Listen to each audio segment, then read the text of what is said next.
What? This is amazing. Hi and welcome back. And today we learn more about the US Civil War from Mitsi Studio. An absolutely amazing channel. I hope you like it as much as I do. And yeah, before we do that, please take up one moment. And if you like this content, leave a like, share it with your friends, leave a comment and subscribe. That would help me so much. Thank you so much for that on our way to 100k.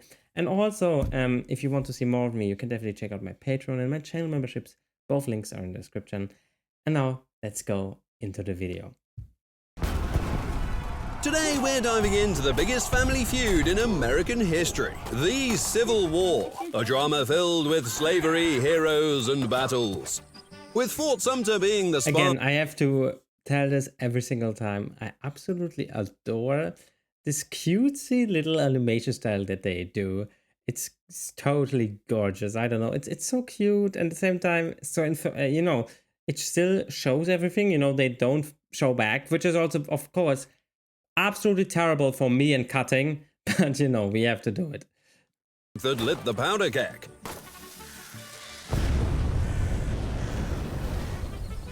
The South wanted to split. Lincoln said, "No way, Jose." Who is this guy? Who is the blonde guy? Tell me. Because of course, this one is Lincoln. And thus began 4 years of fighting that literally tore the country apart, but ultimately set it on a new path toward freedom and equality. This is the American Civil War in a nutshell. Wait, those were boobs? I was like, hey, why is this man so weird there? Okay, this is a woman. Okay. Yeah, with bombs, ideals, and a whole lot of chaos. Talking about blowing stuff up and moments that shaped history, let's give a huge shout out to our sponsor, War Thunder, the most comprehensive vehicle combat game available for free on PC, consoles, and Android or iOS for mobile. In 1861, the United States decided that a simple family drama... What stands there? I always love to look at it. Blacks for sale, dusty Indian cemetery, in the size of people. Slightly less racist white folks. I mean, yeah, that's true. 1861, the United States decided that a simple family drama was too boring and went for a full breakup. Yeah. Tensions over slavery were already sky high, I don't even especially know. since... I mean, I know that I think also some parties or like some countries said, okay, I'm for the Confederates? Yeah, Confederates.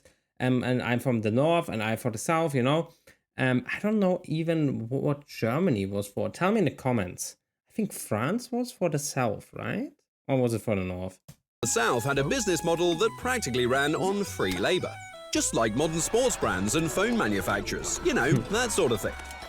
But the North had been eyeing the South for a while, and something had to change. Abraham Lincoln took office and voiced the radical idea that people maybe shouldn't live in slavery. This was received in the South as if someone had just taken away their lollipop. South Carolina kicked off the secession and declared, "You know what? Fuck y'all, we're out."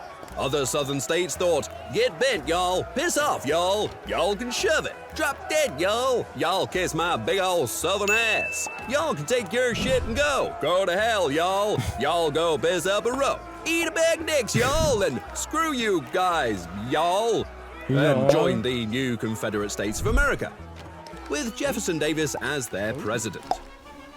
Then came Fort Sumter in April 1861.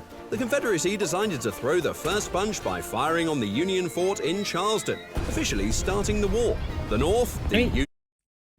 what I don't get is... why did they shoot? I mean, they just wanted to get out, you know? Mostly a fight...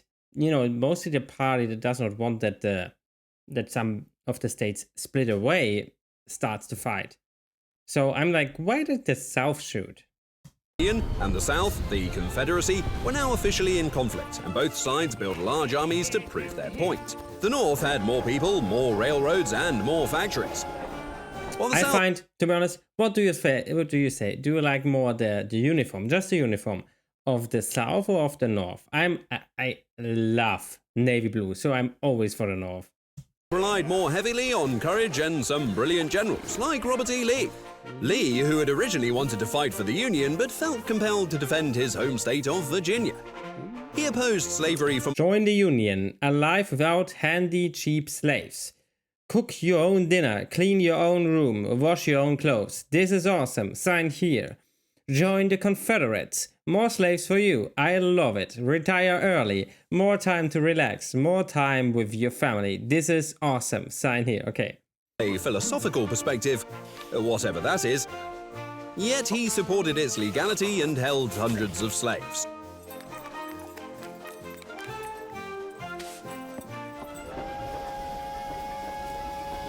Meanwhile, the northern economy was proving its industrial might.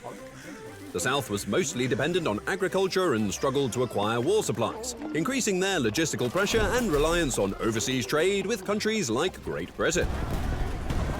The first major battle took place at Bull Run. The Union had an unpleasant surprise here. Their soldiers thought the Southern Army would be easy to defeat, but they were quickly beaten themselves.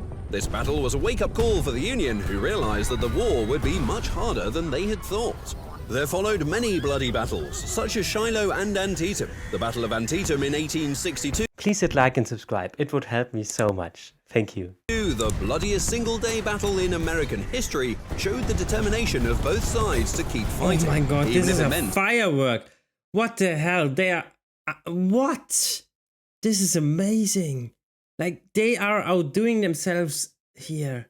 What the hell? Look at this. In American history showed the determination of both sides to keep fighting, even if it meant extreme sacrifices. Winning Antietam gave Lincoln the chance to issue Emancipation Proclamation. We white people educated ourselves. Slavery is not cool. I'm for that. The Emancipation Proclamation, which declared all enslaved people in the southern states free. This made the war for the Union not just a fight for unity, but also a fight for moral justice, the first wokies, as you will. At the same time, it discouraged European countries like Great Britain from supporting the Confederacy, giving the Union a significant strategic advantage. Okay.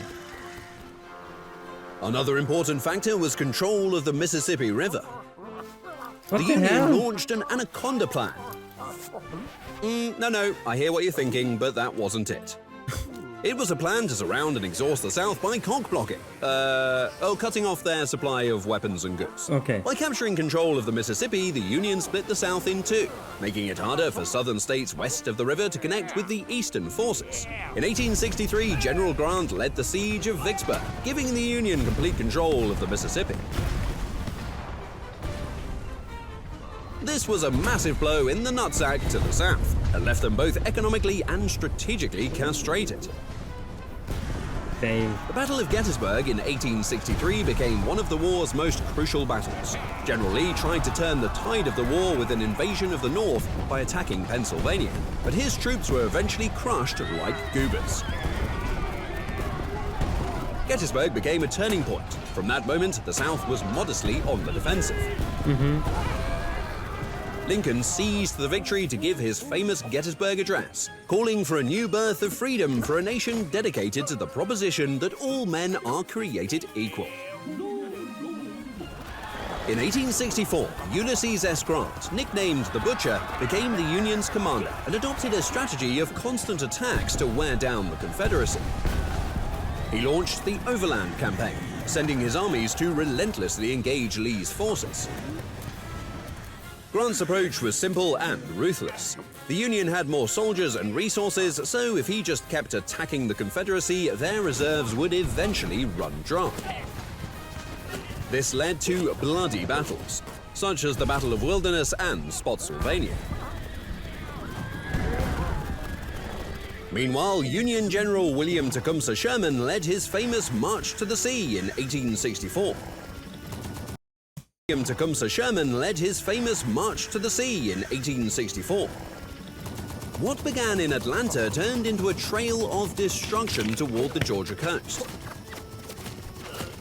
Sherman's army destroyed railroads, factories, and farmland to fuck over the southern economy and break its morale. His scorched earth tactics left the South poor as a church mouse and was a final blow to any hopes of the Confederacy making a comeback. By 1865, the South was completely exhausted. Soldiers deserted, supplies were depleted, and the dream of a separate southern nation quickly This is genius. Soldiers deserted, supplies were depleted, and the dream of a separate southern nation quickly faded. After a long and weary chase, Lee's army was surrounded. Oi, oi. He was forced to surrender his ass to Grant at Appomattox Courthouse on April the 9th, 1865. The surrender was modest and generous. Grant allowed Lee's soldiers to return home without punishment, probably because everyone was too exhausted to keep fighting. Unfortunately, the war ended with a tragedy.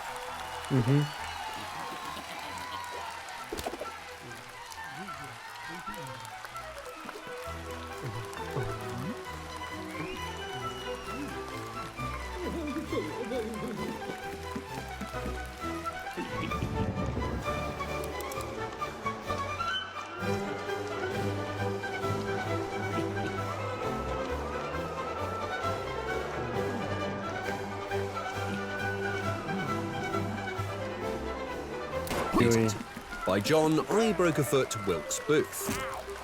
A Southern sympathizer, which shocked the nation. Lincoln's death made the process of Reconstruction even more difficult and showed that the fight for equality and unity was far from over. What important things did we learn from the American Civil War? Getting rid of slavery is a very pricey endeavor. Hundreds of cities were flattened and 620,000 soldiers had to kick the bucket to adopt a more inclusive business model. Christians tried to stop the slavery thing several times before, but it was officially abolished with the 13th Amendment. So, good job there, chaps. It's something countries like Saudi Arabia, India, China, Pakistan, North Korea, Nigeria, Indonesia, and Bangladesh might learn something from, right? The Civil War brought the country one step closer towards a better future, though the struggle for civil rights still had a long way to go. Rosa Luxemburg, I think it's this, right? We're marching for the Union. Let's make the world a better place and start playing War Thunder for free on... Again, this was a genius video. I really love the ones from Mitsi Studio. I hope you do it as well, and I hope we see each other in the next video. Until then, keep liking, subscribing, and bye! Thank you so much to Todd Phillips and all of the other patrons and channel members for your support. You're awesome.